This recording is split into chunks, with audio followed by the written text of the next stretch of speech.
All right, so yeah, this is just sort of a get to know you slide. So see, and also to get you guys thinking about your relationship to the topic. So 80% of people are someone's employee, 20% manager or supervisor. We have some people who are self-employed, none of the above, an employer, no one's retired. You y'all are here for the talk Severance and the psychology of job satisfaction. I am Miss Leisure, but in my day job, I'm Brittany Ferguson. I'm a physician assistant. We're a lot like nurse practitioners. We do a lot of the same things nurse practitioners and doctors do: write prescriptions, order lab tests, give diagnoses, make treatment plans. By training, we are primary care providers, but I actually have always been interested in mental health. I had an undergrad in psychology. And so as a PA, I have a certificate of added qualifications in psychiatry. This is my fifth talk for the science track. In previous years, I typically picked some sort of clinical psychology topic, like the diagnosis dissociative identity disorder, and then match that with something in pop culture, typically superheroes or villains. So like last year I did Moon Knight and dissociative identity disorder. So in my practice, I spent the first 8 years practicing psychiatry. I left and did 1 year as a professor of other PAs. I just spent a year working in HIV medicine, and I'm actually looking to find a different job.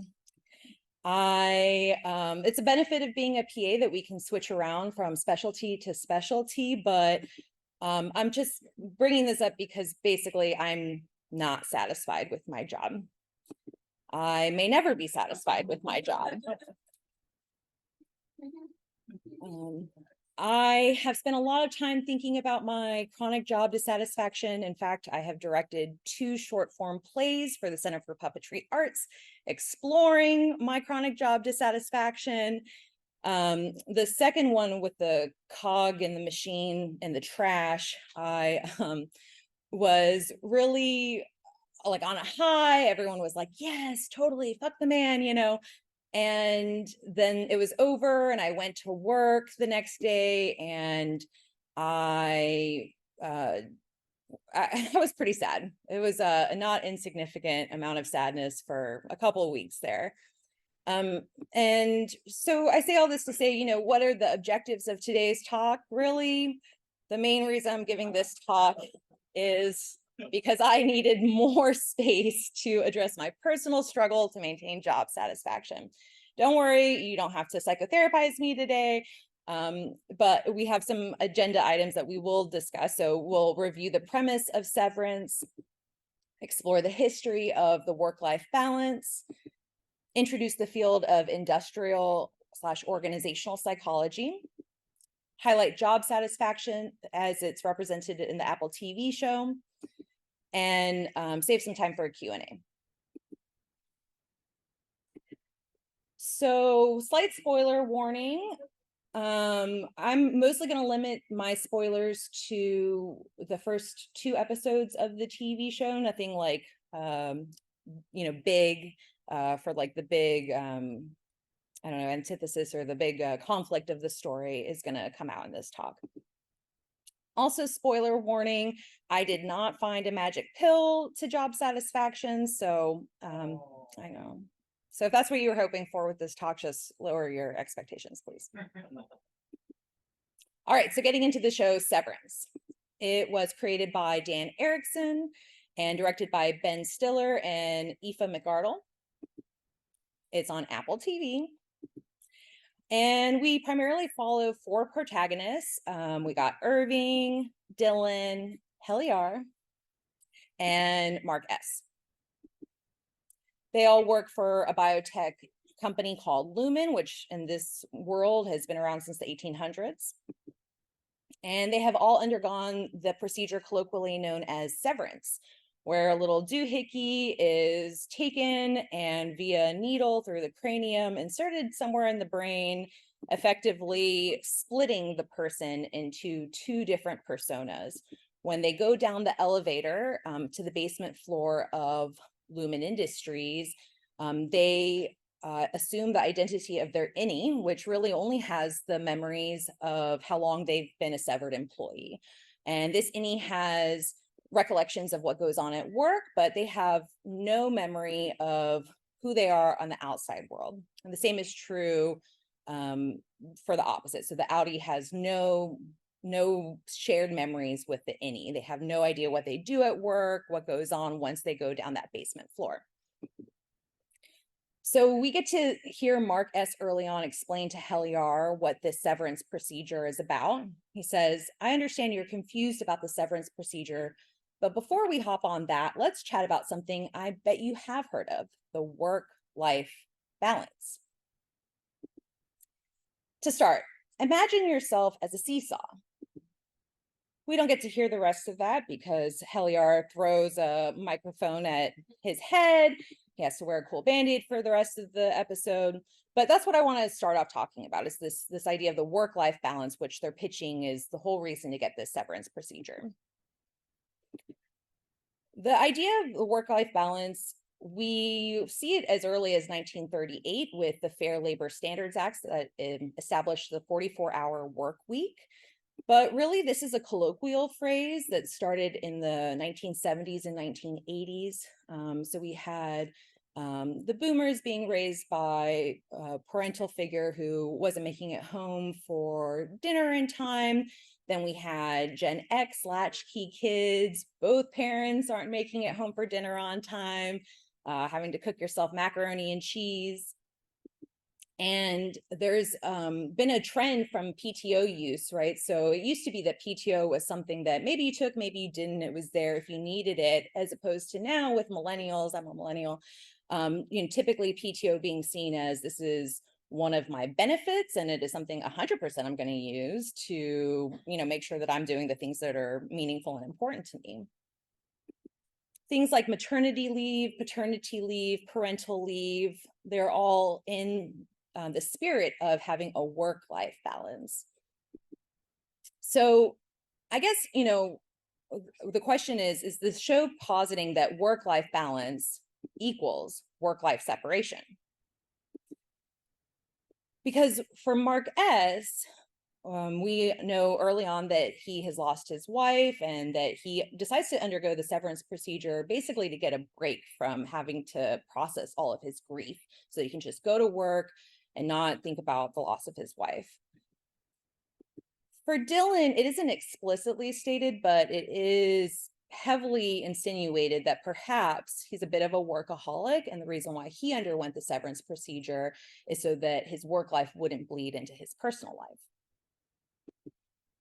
So work-life balance equals work-life separation equals job satisfaction? That's my basic question for this talk. To get into this question, I looked at the research. There are tens of thousands of articles published on job satisfaction, none explicitly published on work-life balance, by the way. That really seems to be more of a colloquial phrase. And the people who are researching job satisfaction are pretty varied. So we got business looking into job satisfaction because, happy employees make money. Education, behavioral sciences, health sciences, social sciences, public health, economics, again, money. And then the perspective that I'm going to take, which is industrial/organizational psychology. What is IO psychology?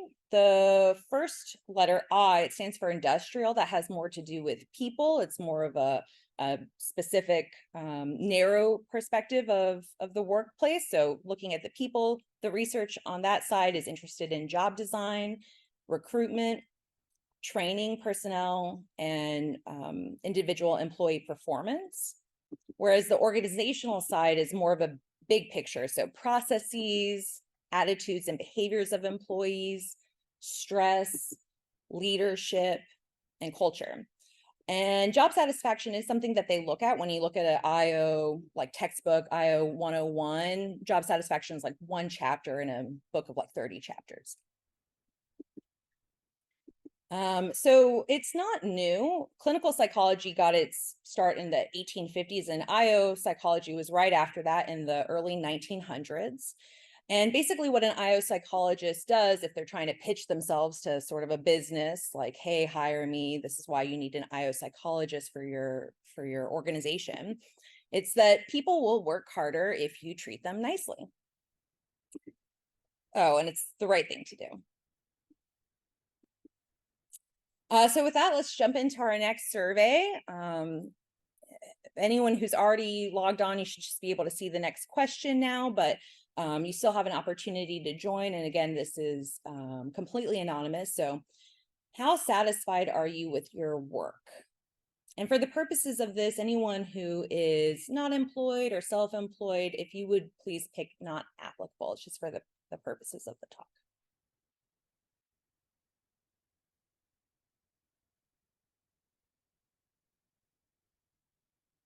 I'm going to let it get to about 50 because I think that's where we were before.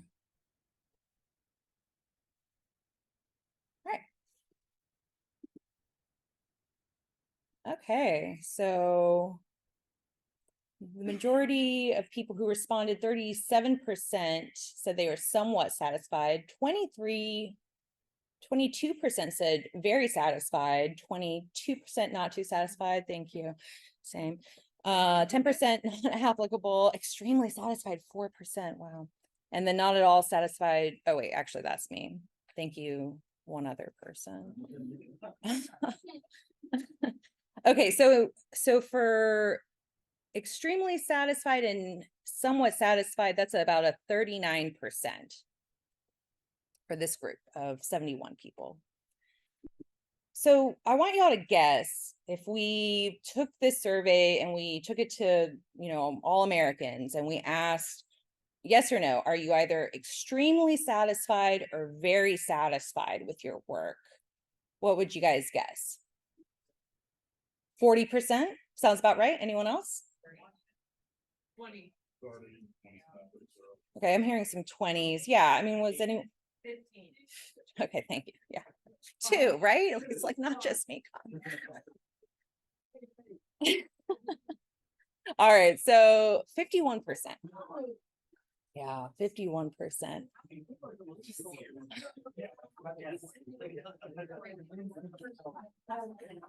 Right, exactly.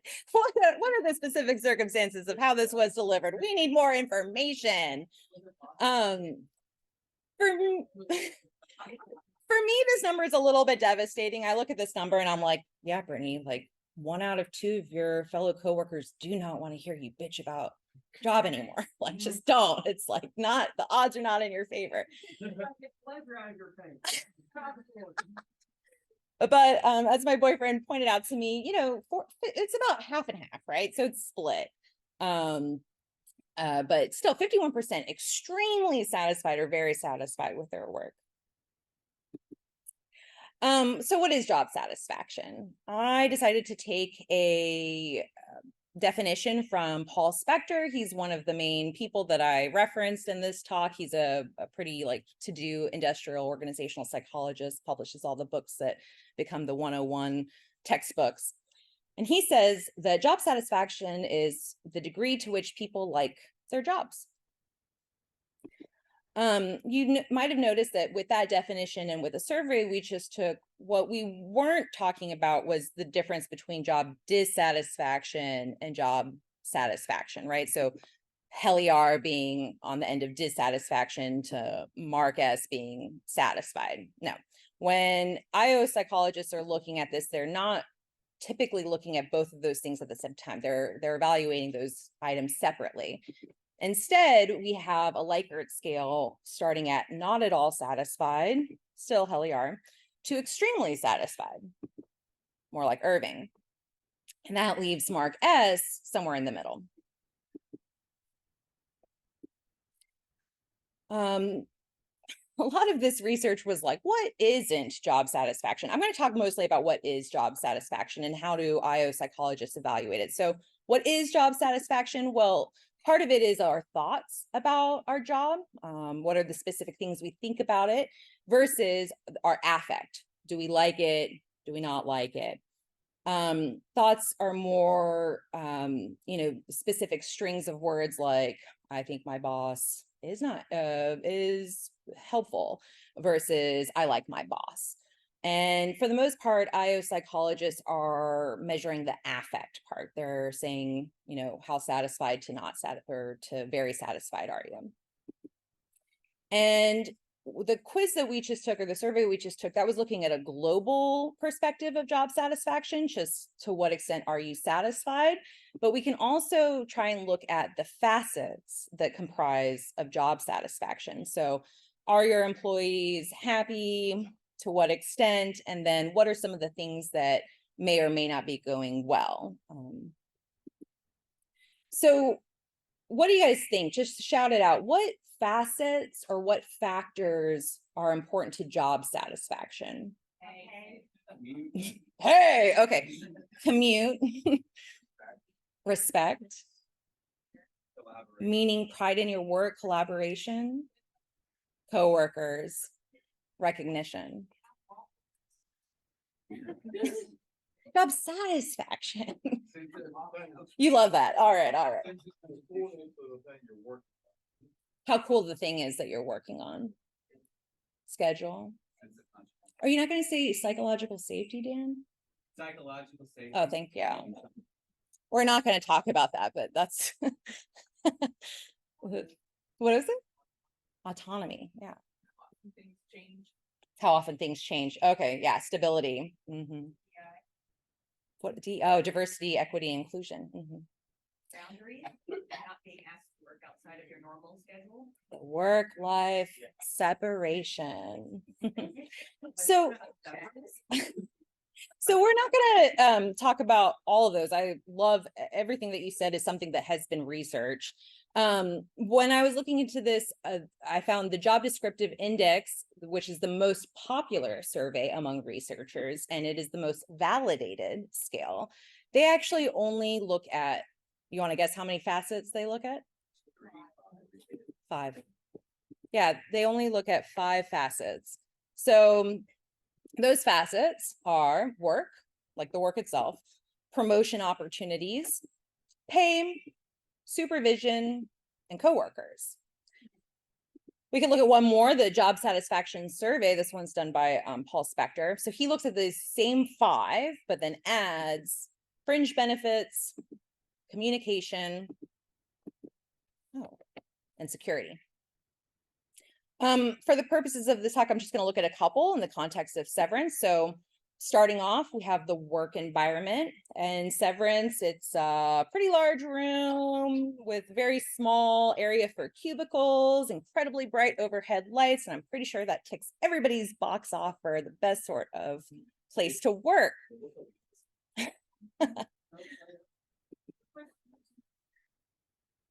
Then we have the nature of work, like the tasks themselves. People talked about skill variety, meaning of job, of the work.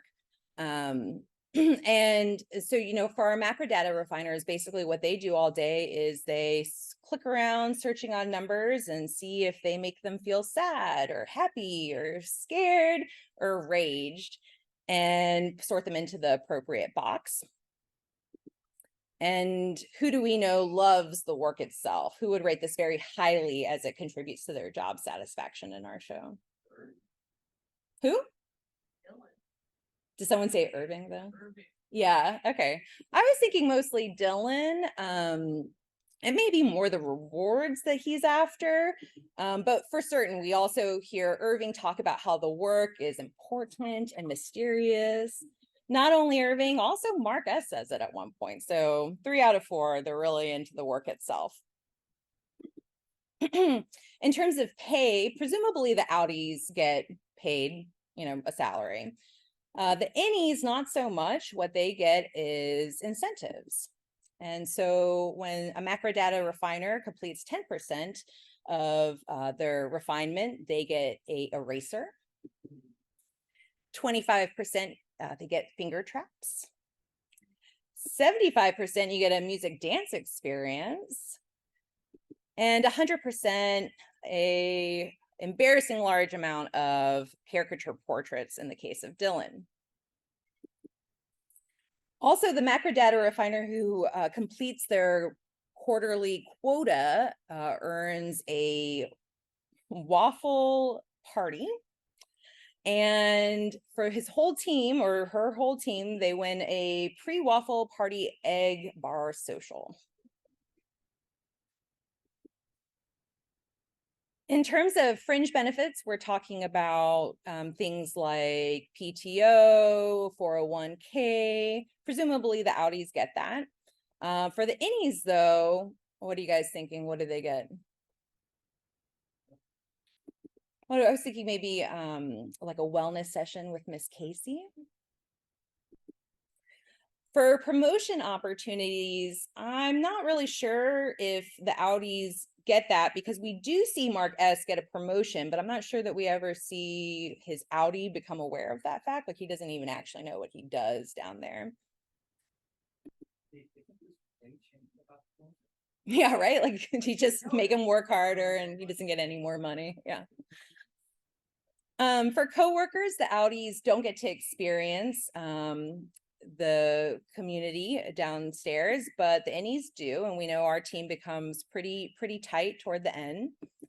But we also know that Mark S has a little bit of a crisis of faith when PD leaves, and then they all do when they find out that the optics and design department not only exists, but is much larger than they were originally led to believe. For supervisors, the Audi doesn't have to deal with those, but the innies, they have Miss Cobell and Milchek, who we know have some pretty extreme punishment tactics when things don't go the way they want. And this wasn't in any of the facets, the groups of facets that I mentioned, but organizational culture or policy can definitely be a facet that is explored. And so we know for Lumen, they're really big on this with their compliance handbooks informed by Keir Egan's dogma. And so who do we know is a really big fan of this? Yeah, Irving, 100%. All right, so just as a reminder, we're talking about job satisfaction facets. So all the different things that can comprise or make up someone's job satisfaction. And the reason why we're talking about that is because it is the more nuanced way to look at job satisfaction compared to the global approach. So my question for you guys is if we take someone's pay, their promotion opportunities, their security, their fringe benefits, the supervision, nature of the work itself, we add that all together, can we get to extremely satisfied? Like, just like we take the numbers and we're like, yes, add all these things up and it equals my global job satisfaction. What do you think?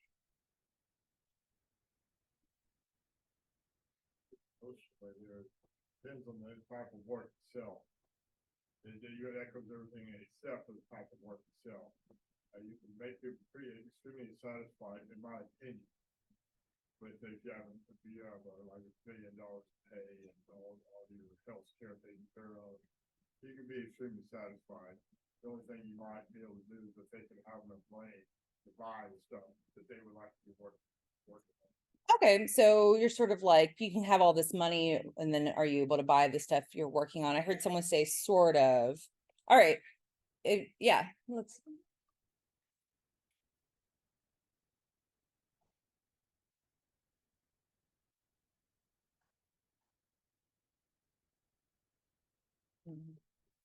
Yeah, so researchers are going to say no, right? You can't add all these things up. And so the sum of the facets is only approximation of global satisfaction. I'll repeat what she said in just a second, but to demonstrate the point I'm trying to make, I'm going to ask another question.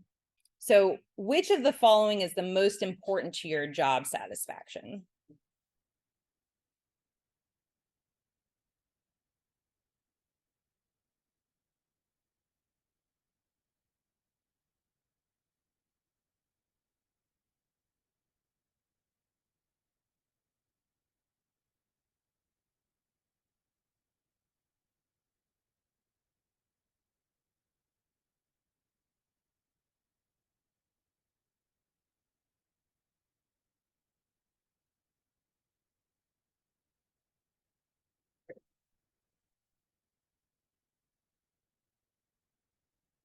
This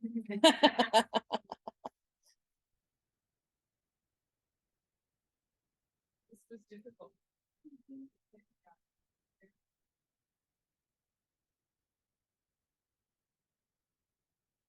I know like about 70 people participated before. I'm about to click it. Reveal the answers. Alrighty. So, top people picked pay, followed by tasks at work, the work itself, then relationships with coworkers. What do we got at the bottom? Organizational mission, opportunity for promotion. At the very bottom is commute and amount of feedback you receive. Okay. I heard someone say that this was difficult. Did anyone else find it difficult to, yeah, right? Yeah. And, I'd love to show you some statistics about what Americans value most, but I actually don't have that. Going back to the Pew Research, I can tell you that most Americans are satisfied, or at least in February 2023 by this Pew Research.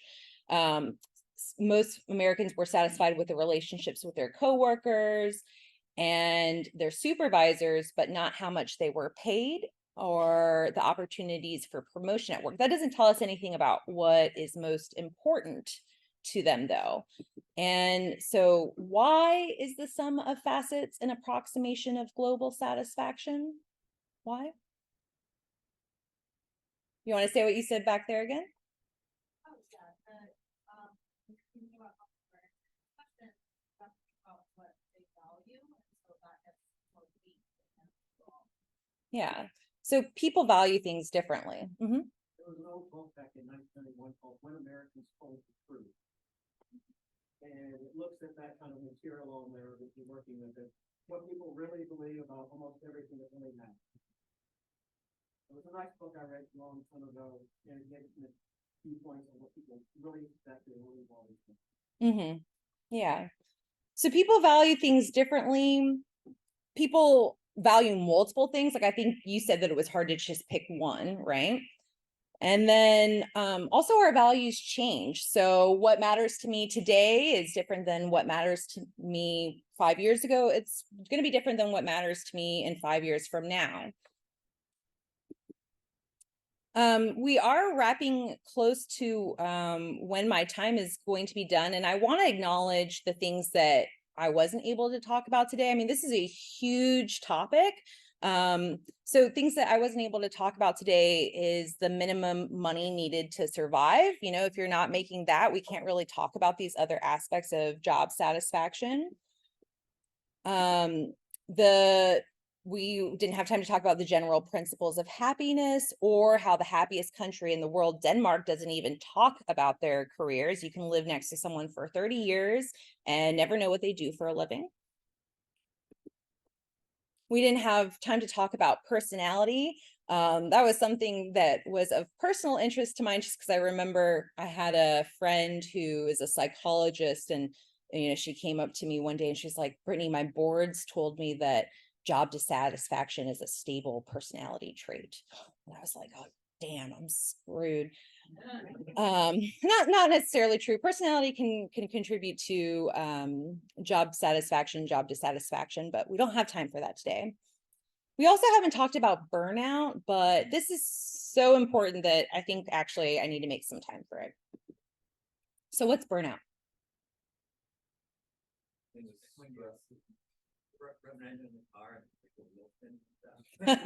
You just spin your wheels for no reason.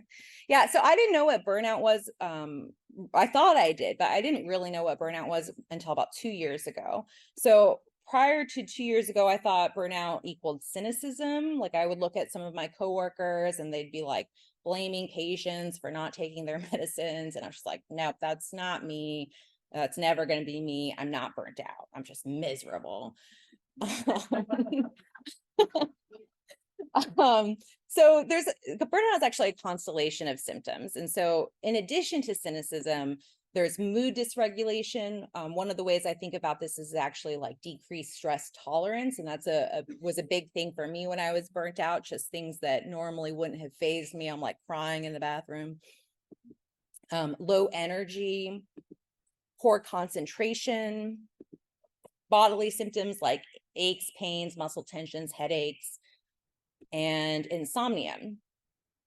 And It's interesting you mentioned mood dysregulation in a sense that low stress things were affecting you in a higher way. When I was burned out, it didn't matter how stressful it got, I just didn't care. yeah. It doesn't matter. Yeah, so part of the mood dysregulation, that's a really good point. I'm glad you pointed that. So for me, it was more like easily to tears, but for other people, it can be like a numbing. So this was first described in 1974. And I want to point out that it is distinct from job dissatisfaction. Burnout and job dissatisfaction, as we understand it today from like a clinical psychology perspective, it is distinct. It's also distinct from fatigue and from depression. What it is, in fact, is a work-related syndrome, and it is characterized by chronic stress, emotionally intense work, and inadequate resources. And so, what can I do for myself to prevent burnout? When we look at the literature, most of these things are going to be telling you like be present, set boundaries, say no, sleep 8 hours, eat well, exercise regularly, get outside, take time off, nurture hobbies, utilize supports. Yeah, like balance that work life. What do you guys notice about this list? It's not realistic. The math is not math. All has to be done by the employee. It all has to be done by the employee. So the onus is on the individual. It's an individual's problem, right? Right. So, I think this is good because on the one hand, like we only have control over ourselves. And so what are the things in our control? But yeah, I mean, it does, if burnout is characterized by incredibly stressed work conditions and inadequate resources, the onus can't only be on the employee. So this isn't, taking it to like, what are we going to make people do for us, but still thinking about what we can do for our team. I think, for people who are just on a team or a leader of a team, we can use wellness as an indicator for professionalism. We could normalize care and support seeking. We can acknowledge that job satisfaction is individual. So I think, it's easy to look at another employee and maybe think like, well, why are they dissatisfied? We have this, and this in the job. It's like, well, we value different things. Or if you're an employer, well, all this is going well. Why is this person still not, happy? Well, because different people value different things, and that's okay. Paul Spector talks about the idea of job crafting. So from, encouraging employers or managers to give people autonomy and some like ownership over their position. So still doing the main work, but ultimately like figuring out and deep diving, like what is it that you have energy and motivation around? So, back to this question, does work-life balance equal work-life separation? Can we really separate? I'm going to say no. I think, no matter how hard we try, external factors are going to creep into our other aspects of our lives. So, Mark, he thought that the severance procedure was working really well for him. He says, I think it's really helping me. He's just able to turn off his grief for 8 hours a day. But PD tells him, he's like, no, you were still really sad. You just didn't know where it was coming from. For Dylan, when he finds out that he's a father, it's like, oh yes, this child that I've met for 2 seconds, there's nothing else in the world in my mind. So just having it separated didn't make him no longer a father. And, just because we're at work doesn't mean that we're not still thinking about other things in our personal life, like an unrequited love. So work-life balance equals work-life separation equals job satisfaction. Again, I think no, not for these protagonists. And definitely never for Helly, not even from the beginning. So this isn't in like IO research, but this is sort of more in like the human resources, sort of business sort of literature. There's this move from the use of the phrase work-life balance to work-life integration. And I'll be honest, when I first read this, I was just like, fuck that.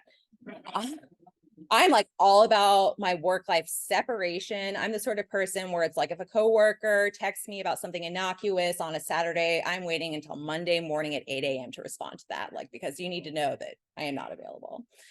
But I think we should give it a little bit of a chance. So the idea here is that in work-life balance, essentially this phrase is pitting work and life against each other. It's a constant seesaw, and one has to give out for the other one to prevail.